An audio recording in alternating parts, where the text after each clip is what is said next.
마태복음 6장 우리 9절에서 15절까지 말씀 함께 교독하고 오늘 말씀 함께 이어가 보도록 하겠습니다.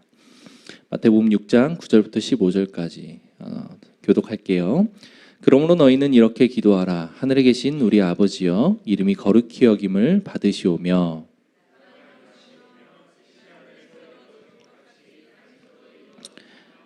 오늘 우리에게 일용할 양식을 주시옵고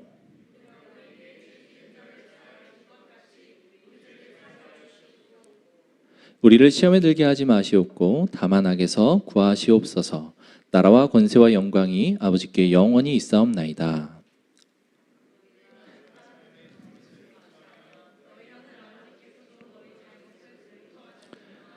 너희가 사람의 잘못을 용서하지 아니하면 너희 아버지께서도 너희 잘못을 용서하지 아니하시리라. 아멘.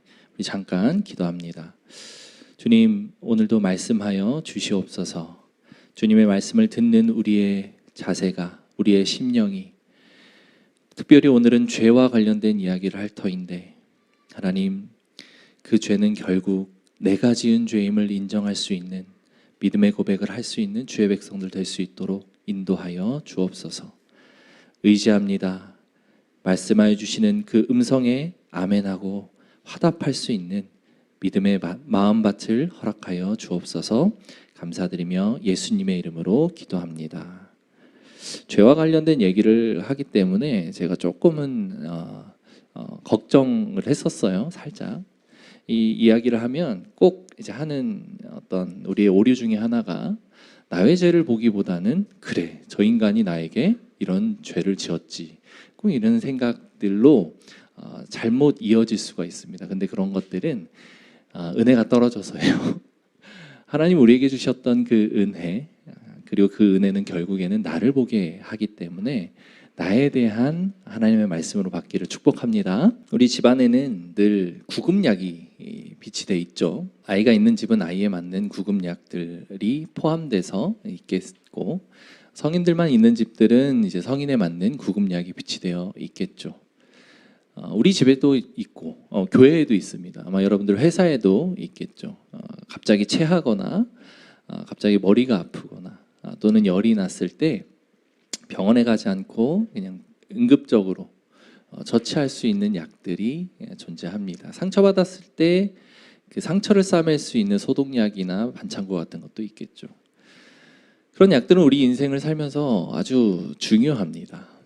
근데 그런 구급약, 상비약들 외에 우리 인생을 살면서도 인생을 살아갈 때 필요한 상비약들이 존재하죠. 우리의 육신의 아픔이 상비약으로 해결될 수 있다면 우리의 영혼의 아픔, 우리의 정서의 아픔, 우리의 마음의 아픔들은 무엇으로 해결할 수 있을까요? 오늘 우리가 나눌 말씀에서 그 힌트를 얻을 수 있을 것 같습니다. 인생을 살면서 어떤 일 때문에 고통스러우십니까? 어떤 일 때문에 힘드십니까? 사람들한테 물어보면, 특히 이제 직장 생활하는 우리 청년들하고 얘기를 해보면 힘들대요. 회사 생활 너무 힘들어서 못 해먹겠대요.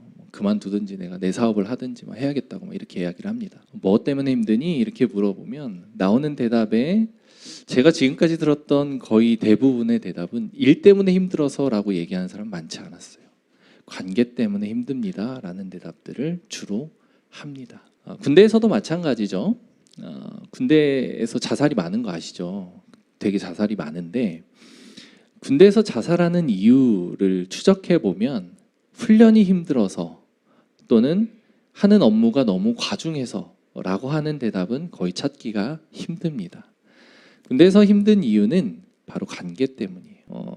회사랑 군대 얘기만 들었지만 우리 인생이 그렇지 않습니까? 우리 인생을 살 때 실제로 재정이 부족해서 힘들 수 있고 실제로 우리가 하는 어떠한 일들 때문에 힘들 수 있지만 그거는 그냥 극복하기 나름이에요. 할 수 있습니다. 극복하는데 그렇게 어렵지 않아요. 가장 힘든 것은 바로 관계입니다. 특별히 이제 회사나 군대가 관계 때문에 더 힘든 이유는 고립돼 있기 때문이에요. 내가 회사는 안 나가고 싶어도 안 나갈 수가 없잖아요. 꼭 나가야 되기 때문에 고립돼 있는 거예요. 사람도 한정돼 있고 늘 같은 사람들만 보고 같은 공간에 있어야 되는 곳에서 생기는 관계의 문제는 해결하기가 어렵습니다. 군대도 마찬가지죠. 그 외 다른 사회는 뭐 때로는 그냥 피하면 되고 때로는 그냥 끊어내면 되는데 끊어낼 수 없는 어쩔 수 없는 배타적인 공동체 안에서는 그 해결할 수가 없는 거예요. 관계 문제가 너무 힘들어요. 교회는 어떻죠? 교회도 마찬가지죠.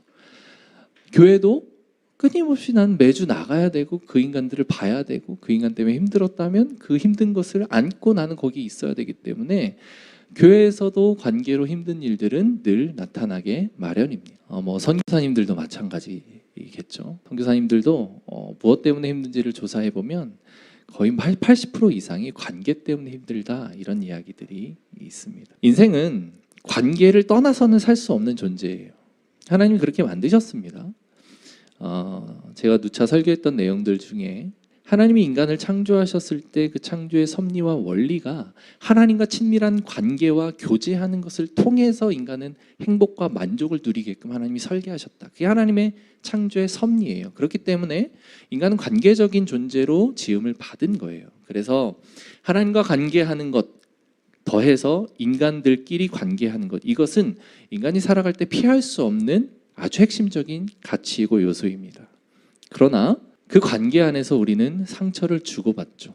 때로는 그 관계 안에서 분노하기도 하고 때로는 그 관계 안에서 소외되기도 하고 때로는 그 관계 안에서 고통스럽기도 합니다. 그 관계가 참 어렵죠. 근데 오늘 우리의 이 기도는 그 하나님 나라 백성이 이 관계 속에서 어떻게 치유받기도 하고 어떻게 치유를 해주기도 하고 어떻게 그 관계를 통한 어려움을 극복할 수 있는지를 배우는 아주 핵심적인 기도입니다. 근데 이 기도를 볼 때 조금 어려워요. 우리 함께 나눌 본문 12절인데 12절만 우리 같이 한번 읽어볼까요? 준비 시작. 우리가 우리에게 죄 지은 자를 사하여 준 것 같이 우리 죄를 사하여 주시옵고 라고 되어 있습니다. 다른 번역본에 특히 이제 영어 성경에 잘 표현되어 있는데 영어 성경 NIV 버전이나 잉글리시 스탠다드 버전, ESV 버전을 보면 이렇게 표현되어 있습니다. 제가 읽지는 않겠습니다. 여러분들의 귀를 위해서 제가 읽지는 않을 텐데 그 뭐라고 되어 있습니까? 중간에 보면 our debts라고 되어 있죠. 저거는 빚이라는 표현이에요. 그리고 제일 마지막에 보면 debtors라고 되어 있죠. 빚진 자라는 표현입니다. 한글 성경에는 죄라고 번역되어 있는 본문이 영어 성경에는 빚이라고 표현되어 있죠. 사실 영어 성경뿐만 아니라 마태가 쓴 원문에는 죄라는 개념보다는 조금은 더 빚이라고 하는 표현을 정확하게 쓰고 있습니다. 그것을 한국적인 정서에 맞춰서 그냥 빚이라고 이것을 본문을 표현을 하면 이렇게 되겠죠. 우리가 우리에게 빚진 자를 사하여 준 것 같이 우리 빚을 사하여 주시옵고 라고 표현할 수 있겠습니다. 약간은 좀 어색하죠. 우리의 정서에 맞춰서 죄라고 의역해서 번역해 놓은 본문인 거예요. 즉 마태는 이 본문을 빚이라고 표현한 것은 하나님은 죄라고 하는 개념을 빚이라고 인식하고 있다, 생각하고 있다. 하나님의 죄에 대한 생각은 빚과 같구나라고 하는 것을 우리는 생각해 볼 수 있습니다. 빚인 거예요, 빚. 하나님이 죄를 빚이라고 생각한다라고 하는 개념을 성경 곳곳에서 많이 발견할 수 있습니다. 구약 시대에 죄 지은 사람 하는 제사와 또는 속죄 행위가 어떤 것이었죠? 죄 지은 사람은 자기의 죄를 동물에게 안수를 합니다. 그리고 그 안수한 동물을 죽임으로써 죄를 씻는다라고 표현을 하죠. 죽이는 거예요. 죄의 대가가 있는 거죠. 로마서 6장에 죄의 삭은 사망이요 라고 표현되어 있죠. 삭시라고 표현되어 있는 것, 대가라는 표현입니다. 죄는 꼭 대가가 필요하다라고 하는 게 하나님의 개념인 거예요. 그래서 죄를 지은 사람은 그 대가를 치르게 되어 있는 겁니다. 즉 빚과도 같다라고 할 수 있는 것이죠. 이것이 바로 죄입니다. 조금 더 나중에 구체적으로 살펴보겠지만 하나님이 이 땅을 창조하셨고 인간에게 이 땅을 청지기로서 맡기셨는데 그것을 잘 하지 못했던 인간의 모습, 그것으로 인해 빚진 그 빚이 얼마나 큰지 이런 것들도 한번 차후에 살펴보면 좋을 것 같습니다. 즉 빚이라고 하는 건 우리가 생각하는 죄, 개념이 조금은 추상적이에요. 뭔가 죄, 되게 형이상학적이고 죄라고 하는 게 실체를 잡기가 조금 어려운 것처럼 느껴질 때가 많아요. 그러나 하나님은 죄라고 하는 것을 빚으로 표현했다는 얘기는 정확하게 빌려준 사람과 갚을 사람이 존재한다는 거죠. 채무자와 채권자가 존재한다라고 하는 사실이에요. 빌린 내용이 존재하고 갚아야 될 내용이 존재한다. 명확하다. 죄는 그런 것이다 라고 하는 것을 조금 더 우리는 구체적으로 인식할 수 있을 것 같습니다. 자, 그리고 또 이 기도에서 중요하게 살펴봐야 될 단어는 12절 중간에 나오는 죄 지은 자를 사하여 준 것 같이 우리의 죄를 사하여 주시옵고 라고 표현되어 있어요. 같이예요, 같이. 자, 순서가 어떻게 됩니까? 우리가 먼저 죄 지은 자를 용서해 준 거예요. 그러면 그런 것처럼 하나님 우리 죄도 용서해 주십시오 라고 표현하는 기도인 겁니다. 이 기도의 내용 그대로를 그냥 우리가 받아들인다면 우리의 공로가 아주 중요합니다. 그죠? 우리가 누군가를 죄를 용서해 준 것처럼 하나님 우리 죄도 용서해 주십시오 라고 기도하는 내용이에요. 자, 여러분들 삶에서 죄 용서를 충분히 하고 계십니까? 어떻죠? 그렇게 용서를 해주는 것만큼 하나님으로부터 우리가 용서를 받을 수 있습니다. 그렇게 용서해 주십시오 라고 기도하는 내용이라는 거죠. 굉장히 당황스럽지 않습니까? 이 기도대로라면 삶에서 하나님 앞에 용서받을 수 있으신 분, 자신 있게 내 죄를 용서받을 수 있겠다라고 생각하시는 분은 있을까요? 없겠죠. 없습니다. 그리고 그동안 우리가 배워온 우리의 교리, 우리가 배워온 신앙의 내용으로 비추어 봤을 때 이건 참 크게 잘못되어 있는 것 같아요.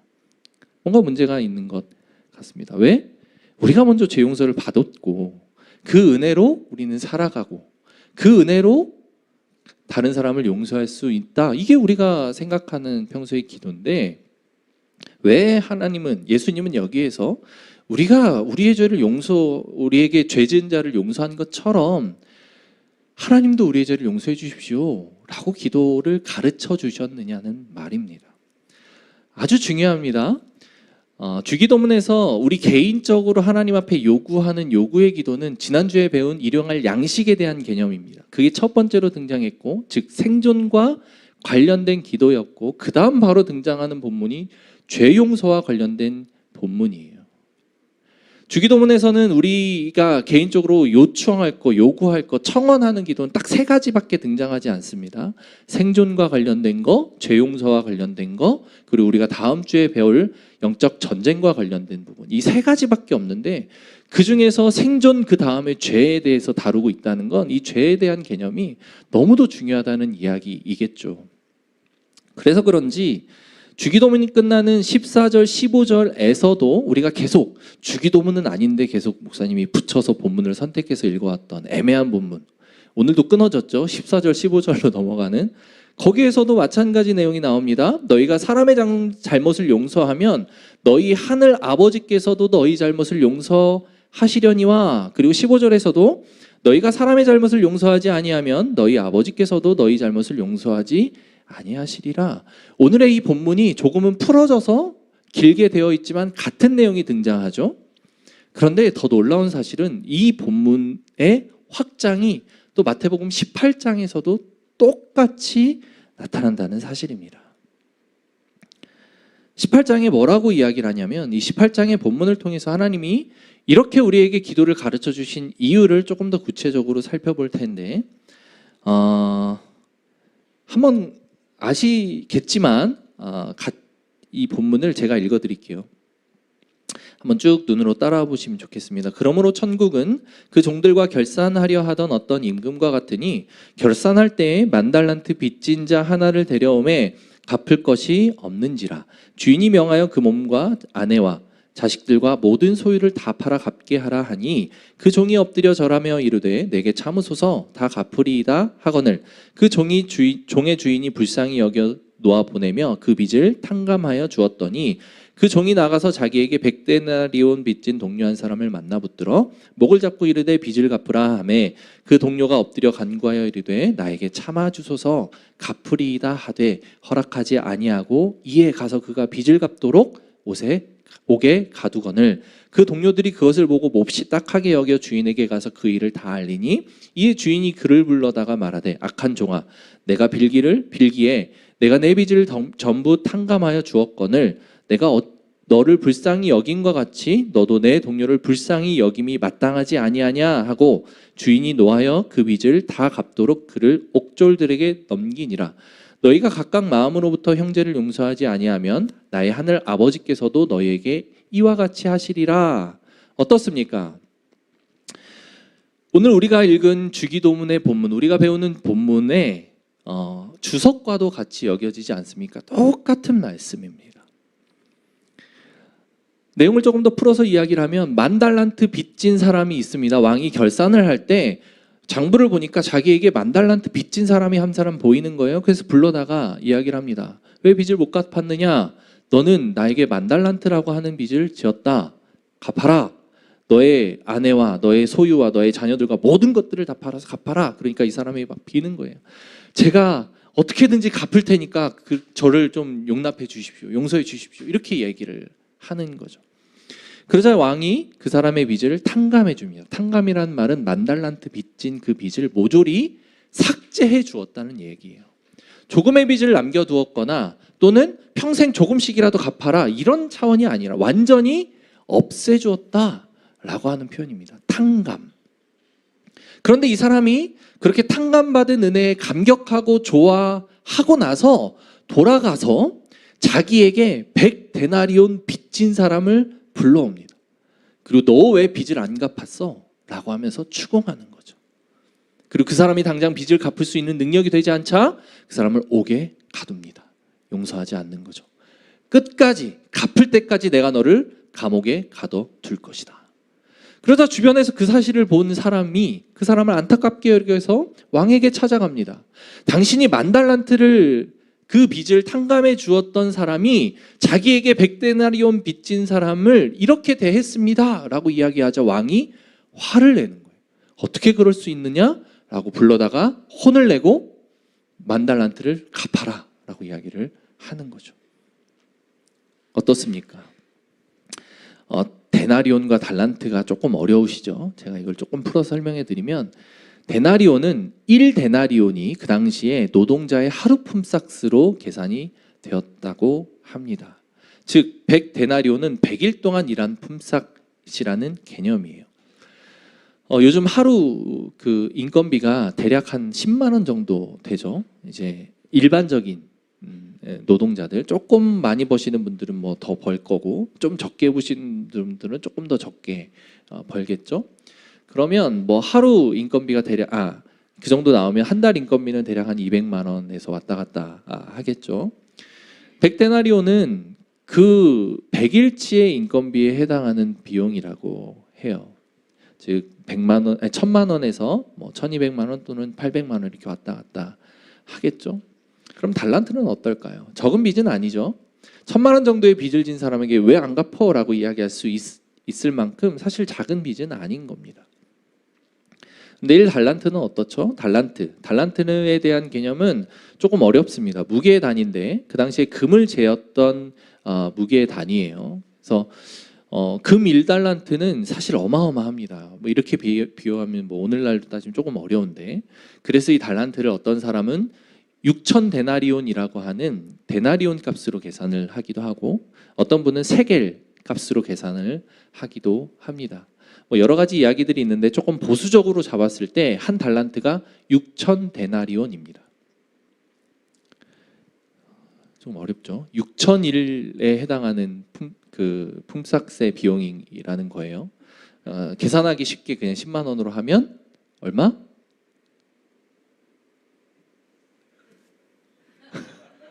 6억.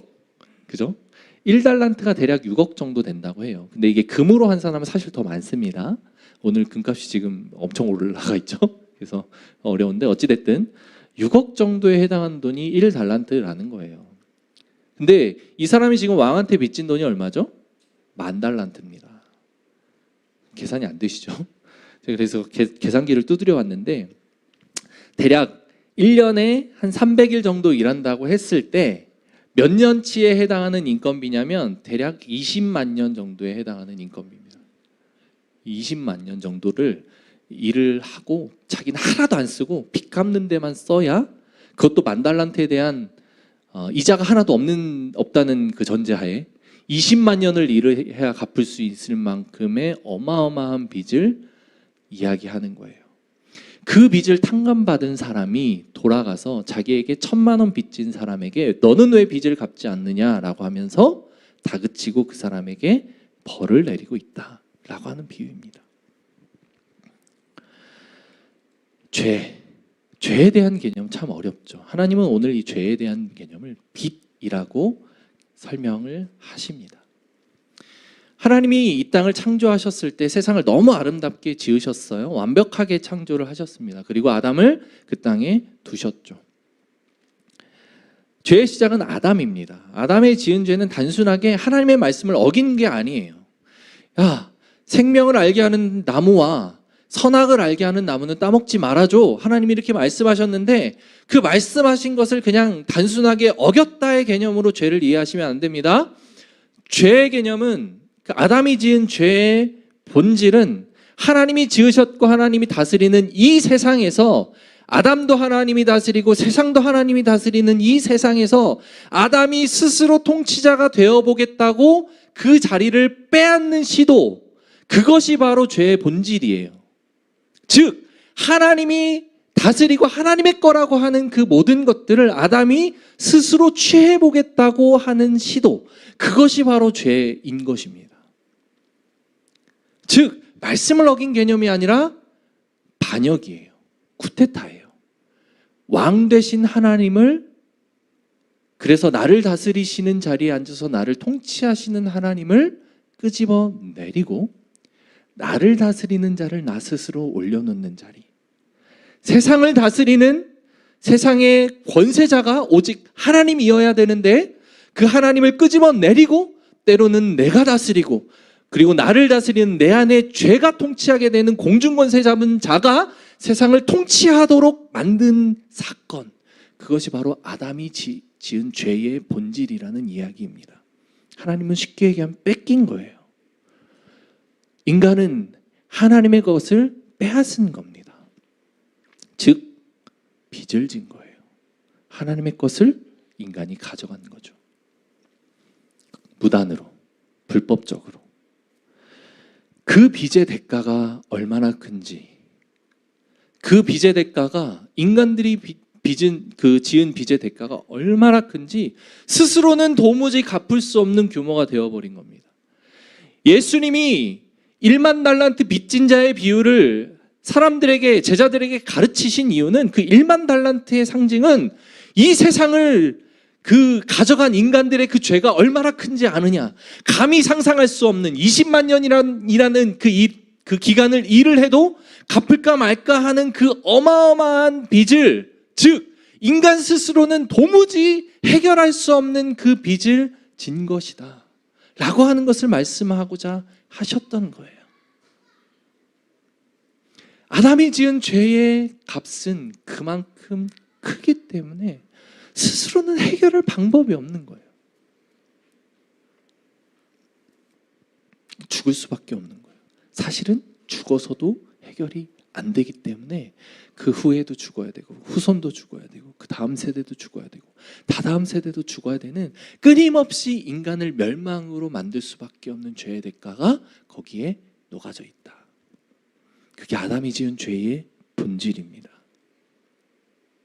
근데 하나님은 어떻게 하셨죠? 그 죄를 인간 스스로 감당할 수 없기 때문에 사망할 수밖에 없고 멸망할 수밖에 없는 그 상태에 빠져있던 인간을 하나님 스스로가 해결해 주고자 방법을 마련하셨죠. 그리고 그 대가를 누구로 만드셨죠? 예수 그리스도. 스스로 대가를 하나님이 치르셨어요. 예수님을 그 대가로 내어 주신 거죠. 예수님 아니면 안 돼요. 사람이 죽는 것으로는 그 죄를 해결할 수가 없어요. 그렇게 우리의 빚을 탕감해 주십니다. 인간의 능력으로는 도저히 빚을 갚을 수 없는 그것이었던 거예요. 주기도문의 이 기도는 하나님이 그렇게 이미 우리의 죄를 용서해 주셨다, 우리의 빚을 탕감해 주셨다라고 하는 것을 전제로 드리는 기도입니다. 순서상 우리가 사람들을 용서해 준 것처럼 우리가 기도하지만, 아니요, 같이라고 하는 이 단어를 조금 더 원어로 분석을 하면 동시에 일어난 사건입니다.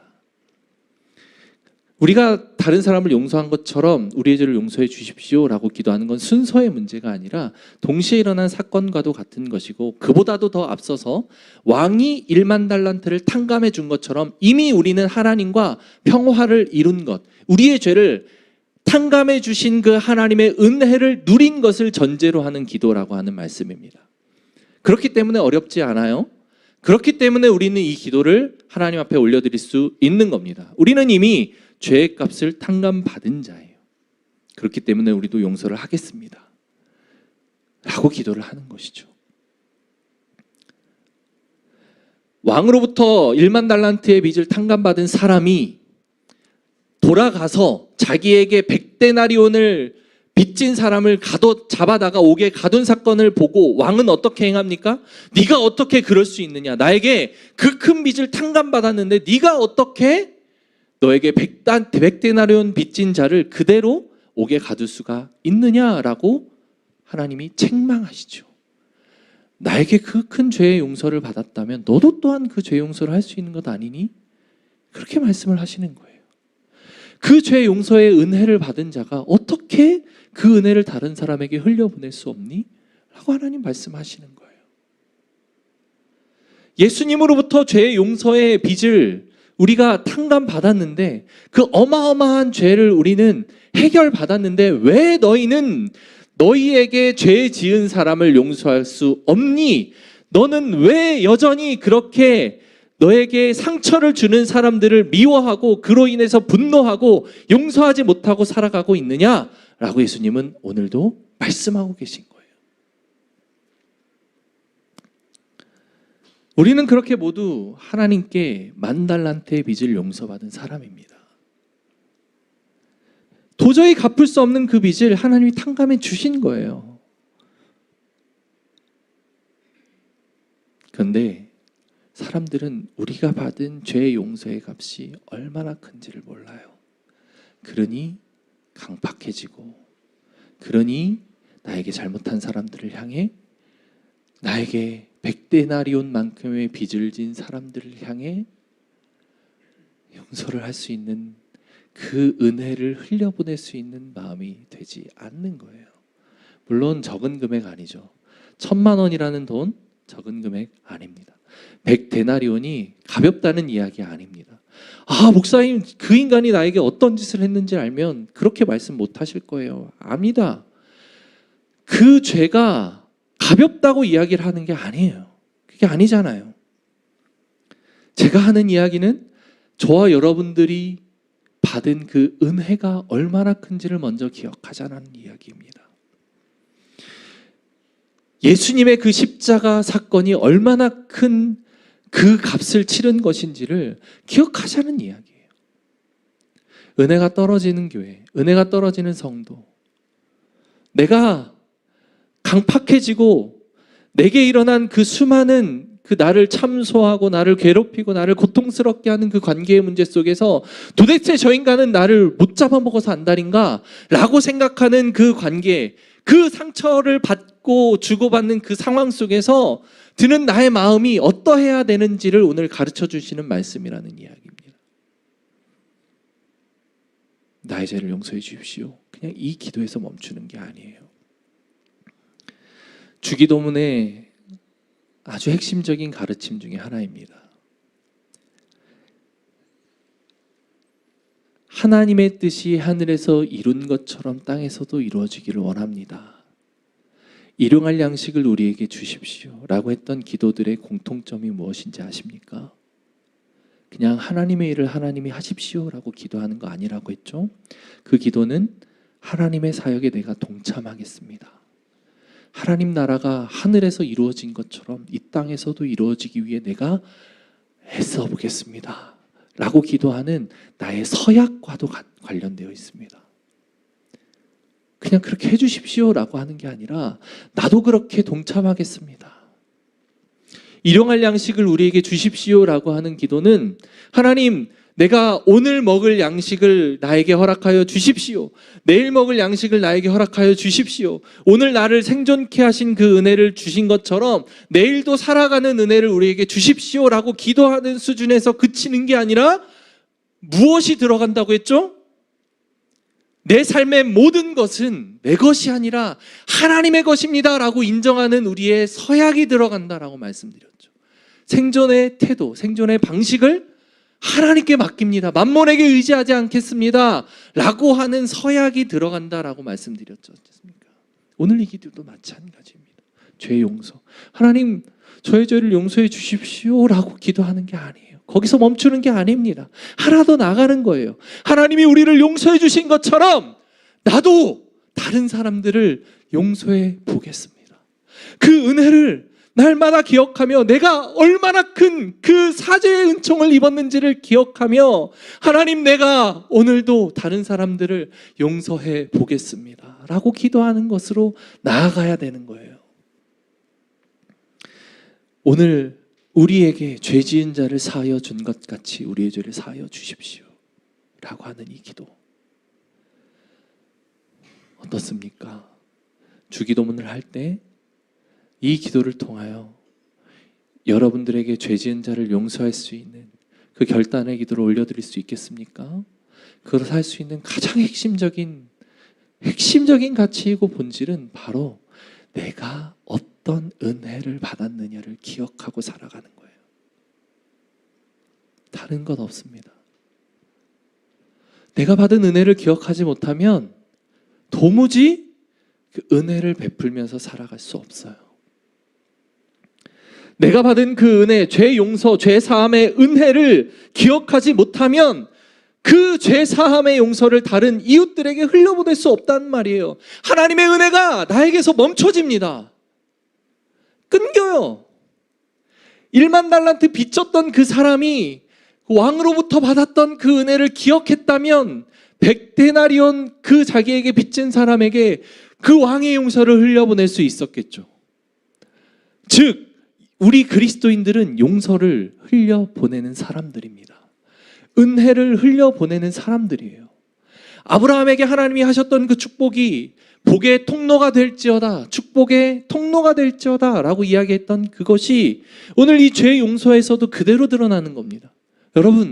여러분들이 하나님으로부터 그 받았던 죄 용서의 죄 사함의 은혜를 내일 이웃들에게 흘려보내 보십시오. 그 사람들이 뭐라고 생각하겠습니까? 저 인간이 왜 이러지? 나에게 분노해도 모자랄 텐데 지금 나를 용서해 주는 것 같네? 라고 생각하면 그 사람들 마음속에 물음표가 찍힐 거죠. 왜 그러지? 저 허준범이라는 인간은 왜 나한테 화를 내지 않고 미소로 나를 대하고 있는 거지? 이상하네. 다음 달에도 똑같이 잘못하고 똑같이 괴롭혀도 똑같이 웃음으로 대하고 있는 그 허준범을 보면서 사람들은 뭐라고 생각하겠습니까? 좀 미쳤나? 지난달에도 그러더니 오늘도 그러네? 다음 달에는 어떤지 한번 볼까? 다음 달에도 똑같이 그러네? 왜 그러지? 라고 하면서 그 인생에 관심을 갖기 시작하는 거예요. 그러면서 중요한 비밀을 발견하죠. 저 인간은 다른 건 모르겠는데 믿음이 있구나. 신앙이라는 것이 있구나. 그것 때문에 인간이 다른 사람들과 전혀 다른 삶의 방식을 취하나? 그래서 너는 내가 너한테 그렇게 못되게 구는데 왜 그렇게 나를 선하게 대하니?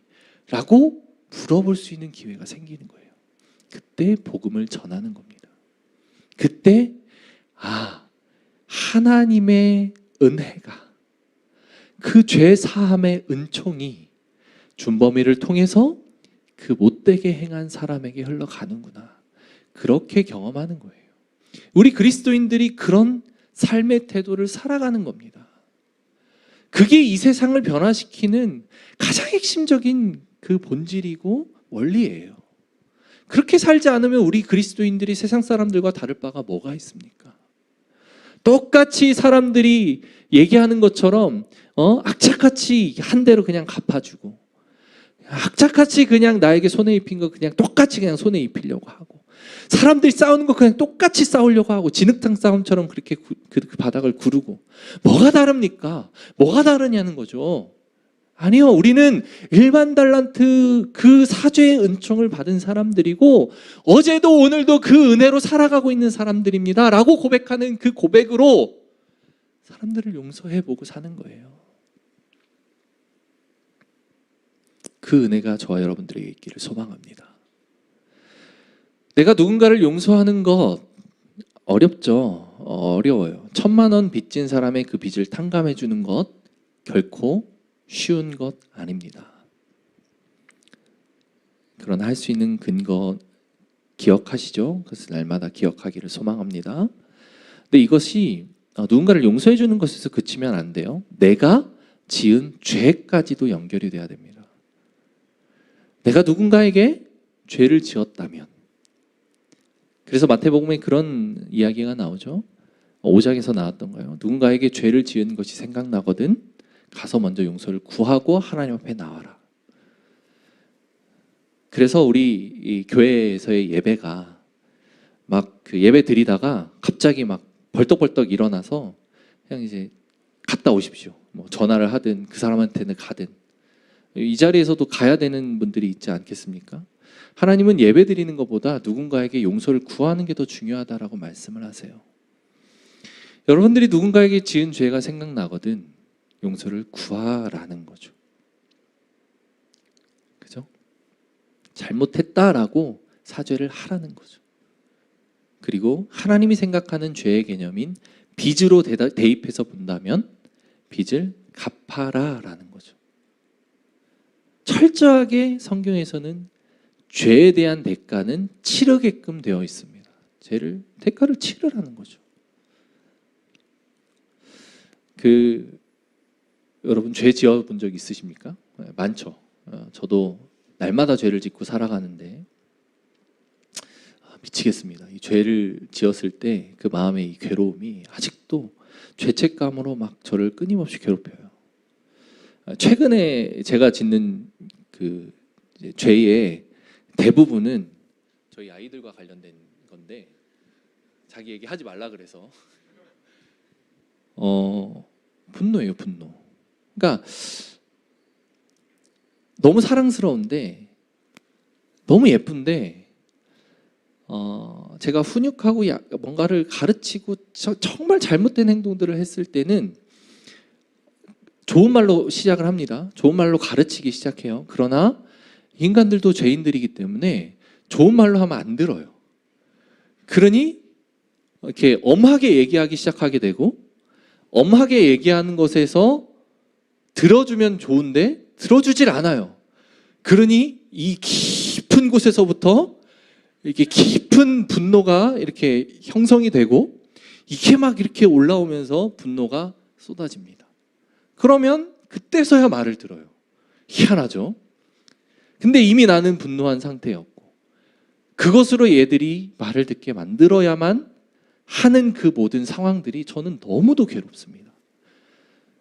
이제 과거 몇 년 전에는 성경에도 매를 대는 것이 공식적으로 등장했기 때문에 저도 체벌이라고 하는 것, 매를 대는 것이 성경적인 교육 방법이라고 오해하고 살았던 적이 있습니다. 그래서 그 깊은 분노가 올라왔을 때는 결국에는 매를 대는 것까지 갔었죠. 아직도 그때의 그 저의 모습이 저를 괴롭혀요. 깊은 죄책감에 빠져 있습니다. 너무 괴로워요. 지금도 그 깊은 분노를 쏟아내고 나면 너무 괴로워요. 너무 힘들어요. 회개해도 때론 막 그래요. 해결이 잘 되지 않아요. 죄책감, 이게 얼마나 괴로운지 아시죠? 너무 힘들습니다. 그 분노의 근원, 원인을 계속해서 찾아가다 보니까 내가 진짜 아담의 후손이구나. 아담의 실존이 내 안에도 여전히 살아있구나를 알게 되더라고요. 그 분노의 본질이 뭔지 아십니까? 바로 지배자로서의 욕구예요. 내 아들인데, 내 자식인데 내 말을 안 들어? 라고 하는 깊은 죄성에까지 연결이 되는 것을 제가 느낍니다. 나도 하나님 앞에 서 있는 존귀한 존재이고 이 아이도 독립적으로 하나님 앞에 서 있는 존귀한 존재라고 하는 사실을, 그게 더 우선된 사실이라는 것을 인정하기가 그렇게 어려워요. 나에게 종속된 존재라고만 생각이 되니까 내 말을 듣지 않았을 때 분노하게 되더라고요. 그것을 발견하는 순간 하나님 앞에 저는 무너질 수밖에 없어요. 여러분들이 짓는 죄는 어떻어요? 물론 제가 이렇게 목사니까 과거에 지었던 그 수많은 더러운 죄들을 다 얘기하기가 되게 민망합니다. 말씀드리면 또 못 드릴 건 아닌데 이제 되게 민망해요. 이제 그런 죄들도 있겠죠. 젊었을 때 지었던 죄들, 그리고 결혼 전에 지었던 죄들, 남성들이 짓는 성적인 죄들 저라고 왜 안 지었겠습니까? 다 짓죠. 근데 그때는 그때 나름대로의 죄책감과 고통에서 헤맸었죠. 근데 지금은 그것으로부터는 자유로워졌지만 또 다른 죄의 문제가 저를 끊임없이 괴롭히는 거죠. 여러분들은 어떻습니까? 여러분들의 삶에서 죄의 문제들은 어때요? 누군가에게 피해를 주는 죄라면 그 인간에게 가야 됩니다. 저희 아이들에게 얼마나 많이 사죄를 하는지 몰라요. 얼마나 많이 그때의 일들을 제가 미안해하면서 용서를 구하는지 모릅니다. 여러분들도 그렇게 살아야 되는 거죠. 왜?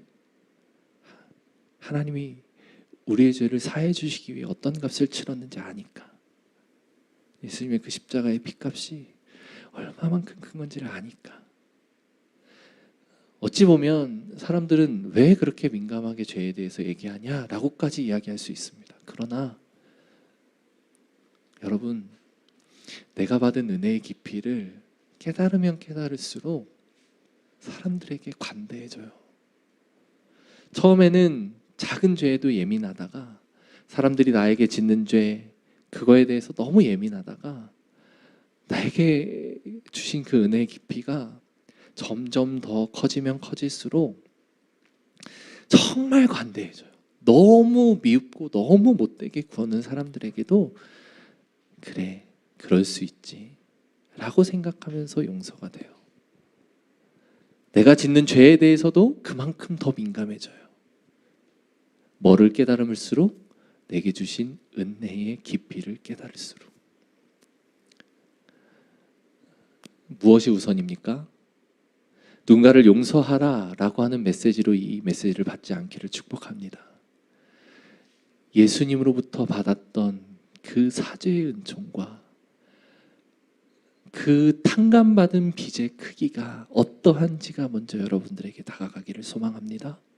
그리고 그 은혜로 나에게 죄 지은 자를 용서하고 또 내가 죄 지은 자에게 내가 용서를 구하는 그런 그리스도인의 삶이 저와 여러분들이 되기를 축복합니다. 아멘. 이 용서가 결국에는 나의 신앙을 성장시키고 결국에는 나의 마음을 평화를 줍니다. 죄 지은 사람은 발을 뻗고 못 잔다는 얘기를 들어본 적 있죠. 죄 지은 사람은 발 뻗고 못 자요. 이게 이제 과거에 우리 와이프가 첫 연애인데 이제 주변 사람들의 연애 이야기를 들어보면 왜 그런 거 있잖아요. 찬 사람은 발 뻗고 못 자는데 체인 사람은 발 뻗고 잘 수 있다. 저는 경험해보지 않아서 어떤 느낌인지 잘 모르겠는데 여러분들은 잘 아시죠? 예. 누군가에게 내가 나쁜 짓을 하면 나쁜 짓을 한 거로 인해서 죄를 발 뻗고 못 잔다는 그런 이야기가 있잖아요. 죄를 짓고는 못 살아요. 특히 우리 그리스도인들은 그렇습니다. 죄를 용서해야 되는 가장 큰 이유는 이기적일 수 있어요. 근데 죄가 용서하지 않고 내 안에 머물러 있으면 나를 속박합니다. 내가 자유로워지기 위해 죄를 용서하는 것도 너무 큰 이유예요. 그런 용서의 삶을 통해 참된 행복을 살아가는 우리 성도님들 되기를 축복합니다. 축복합니다. 이렇게 하나님 나라 백성의 기도에 정말 많은 이야기들이 녹아 있어요. 주기도문은 제가 말씀드렸죠. 하나님 나라를 살아가는 백성들, 그 공동체가 드리는 공동체적인 기도다. 그래서 그 백성들은 이런 삶을 살기로 서약하는 거예요. 아멘. 우리 같이 기도합시다.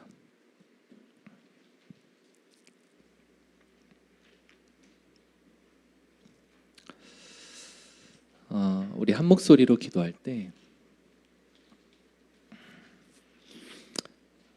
그것만 기억하면 좋겠습니다. 용서는 흘러가는 것이다. 그러려면 나를 통해 용서가 흘러가게 되려면 나에게 왔던 용서의 크기가 먼저 인지가 돼야겠죠. 여러분들을 용서하셨던 예수 그리스도의 그 십자가 은혜가 기억나십니까? 죄의 비참함을 목도했을 때, 그래서 정말 너무 괴로워서 가슴을 찢고 머리에 죄를 뒤집었으며 하나님 앞에 통곡했을 때의 그때를 기억하십니까? 다윗은 시편 32편에서 이렇게 고백을 합니다. 밧세바를 간음하고 허물의 사함을 얻고 그 죄의 가리움을 받은 자는 복이 있도다. 마음에 간사가 없고 여호와께 정죄를 당치 않는 자는 복이 있도다. 내가 토설치 아니할 때에 종일 신음함으로 내 뼈가 쇠하도다. 내 뼈가 쇠하도다. 주의 손이 주야로 나를 누르시오니 내 진액이 화하여 여름 가뭄에 마름같이 되었도다. 와. 토설치 아니할 때에 내 뼈가 쇠하도다. 여러분들이 하나님 앞에 여러분들 그 죄의 실상을 목도했을 때를 기억하는 것이 용서를 흘려보낼 수 있는 가장 핵심적인 사건입니다. 그것을 기억하십시오. 그 은혜의 크기를 날마다 체험하십시오. 그 깊이는 우리가 만달란트라고 표현했지만 사실은 만달란트보다 더 깊습니다. 제가 10대 때 처음 내 안에 있는 죄의 본질을 발견했을 때 정말 너무나 고통스럽고 너무나 힘들었었는데 그게 다가 아니더라고요. 20대 초반에 지었던 죄의 모습들을 보니 내 본질이 그거보다 더 지독했구나. 내가 받은 그 사죄의 크기가 10대 때 느꼈을 때보다 더 크구나. 30대 올라와서 느꼈던 나의 죄의 모습은 더 커지더라고요. 그러니 그 용서받은 그 용서의 크기가 더 커짐을 느끼게 됩니다. 지금 느끼는 건 어떨까요? 감히 상상할 수 없겠더라고요. 더 깊어지고 더 넓어지는 그 은혜가 감당할 수 없이 저에게 오는 것을 느낍니다. 그러니 나에게 못되게 대하고 나를 서운하게 대하고 나를 믿게 대하는 사람들을 어떻게 내가 미워할 수 있겠냐고요. 어떻게 그들을 내가 너 나에게 100데나리온 빚졌으니 갚으라 라고 이야기할 수 있겠냐고요. 예수님이 나를 위해 내 그 어마어마한 죄를 위해 십자가에 못 박혀 죽으셨는데, 하나님이 나를 만달란트보다 더 큰 빚을 탕감시켜 주셨는데 내가 어떻게 나에게 그 작은 빚을 진 사람을 나무랄 수 있고 그 작은 잘못을 한 사람에게 어떻게 빚을 갚으라고 이야기할 수 있겠냐는 말입니다. 때로는 이게 겁이 나기도 하고, 때로는 내가 하나님 앞에 멀어져 있을 때는 그 탕감받은 은혜의 크기를 실감하지 못할 때가 있어서 원망하고 미워할 때가 있어요. 근데 그때 다시 돌이키고 나면 미쳤구나, 내가 돌았구나 라고 하는 정말 그 절망적인 상태로 들어가게 됩니다. 이것이 때로는 너무 고통스러워요. 때로는 너무 힘들어요. 작은 죄에도 민감하게 반응할 수 있는 이거, 지금이 이런데 50대 되고 60대 되고 70대 되면 어떻게 될까? 감히 상상할 수 없는 크기로 저에게 다가올 때가 있습니다. 그러나 주님 그 품 안에서 안겨서 하나님과 교제하고 하나님 그 은혜의 크기를 다시금 경험할 때는 상상할 수 없는 자유함이 저에게도 와요. 그러니 더 이상 관계와 누군가의 죄로 인하여 고통스러운 우리의 모습이 사라지게 되는 것을 발견하게 되는 거죠. 그 자유함을 누려보시지 않겠습니까? 그 참 자유를 여러분들의 삶에서 마음껏 간직하고 살아보지 않겠습니까? 예수님께서 그것을 초청하시는 거예요. 주기도문의 기도와 그 청원을 통해서 얘들아 제발 그 자유함을 누려보자. 그것이 천국 백성의 삶이 아니겠는가? 그 삶을 누리면서 복된 삶을 우리가 살아보자. 참으로 풍성한 삶을 살아보자. 그것을 예수님의 초청의 메시지인 겁니다. 여러분, 그런 우리의 삶이 되기를 축복합니다. 우리 그렇게 같이 기도합시다. 하나님, 제가 용서를 흘려보낼 수 있는 은혜의 사람이 되겠습니다. 용서의 사람이 되겠습니다. 만날란트 빚진 자의 모습을 날마다 기억하며 살아가겠습니다. 그 사죄의 은총이 어떠한지를 날마다 기억하며 살아가겠습니다. 그리하여 나에게 100데나리온 빚진 자를 용서해주는 그 용서를 흘려보내고 용서를 베푸는 사람, 그 인생이 되겠습니다. 그렇게 기억하고 고백하며 살아가는 우리가 되겠습니다. 그렇게 같이 우리 주님의 이름 한번 부르고 기도합니다. 주여 하나님 인도하여 주시옵소서. 아버지 하나님, 사죄의 은총을 받은 우리의 인생이 어떻게 사라져야 하는지, 그 은혜를 어떻게 흘려보내야 하는지를 배웠습니다. 주님, 용서하여 주시고 우리의 죄를 용서하여 주신 그 은혜의 크기를 날마다 기억하고 살아가는 우리가 되게 하여 주옵소서. 주님께 용서를 구하고 다른 이에게 용서를 구하며 아버지 하나님, 그 용서의 깊이를 체험하고 살아가는 우리 인생들 될 수 있도록 하나님 역사하여 주시옵소서. 하나님, 용서가 안 됩니까? 나에게 애꿎은 사람들을 향한 미워하는 마음, 분노하는 마음, 증오하는 마음들이 여전히 나를 괴롭히고 있습니까? 하나님, 하나님의 그 사죄의 은총을 바라보게 하여 주옵소서. 예수 그리스도의 그 십자가 은혜를 떠올리게 하여 주옵소서. 그 은혜로 돌아가 아버지 하나님, 내가 용서받은 그 용서의 크기를 기억하며 사죄를 할 수 있는 그 너른 마음을 가질 수 있는 우리 인생들 될 수 있도록 하나님 역사하여 주시옵소서. 주님 감사합니다. 주님, 큰 빚의 크기를 해결하신 하나님의 은혜를 날마다 기억하고 살아갈 때에 주님 참 자유를 누리게 하시고 참 회복을 얻게 하시고 참으로 복된 삶을 살아갈 수 있는 우리를 될 수 있도록 하나님 그렇게 인도하여 주시옵소서. 주님, 그 은혜가 우리에게 있기를 소망합니다. 주님, 그 은혜를 누리며 살아가는 우리가 될 수 있도록 주님 인도하여 주시옵소서. 하나님, 용서의 삶이 결코 쉬운 것 아님을 잘 알고 있습니다. 그러나 용서하고 주님께 예물을 올려드릴 때에, 용서하고 주님께 내게 베풀어 주셨던 그 은혜를 떠올리며 감사를 올려드릴 때에 그 크신 사역의 그 사랑의 깊이를 알고 하나님을 마음껏 예배할 때 누리는 참 자유를 우리가 경험할 수 있도록 하나님 인도하여 주시옵소서.